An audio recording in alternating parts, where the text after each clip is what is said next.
সহজ সরল মানিক সবসময় চাইতেন তার স্ত্রী রিমুকে মানুষ চিনুক, তার স্ত্রী ভাইরাল হোক।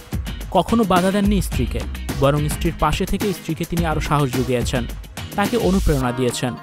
তবে স্বামীর সে অবদানের কথা ঠিকই ভুলে গেছেন সুমাইয়া রিমু। রিমু ইন্টারভিউতে বলতেন কোনোদিনও স্বামীকে তিনি ছেড়ে যাবেন না, তার স্বামী তাকে এত দূর এনেছেন। তবে সময় যত গড়িয়েছে রিমুর মনও ততটা বদলেছে। রিমুর জীবনে এসেছে নতুন মানুষ।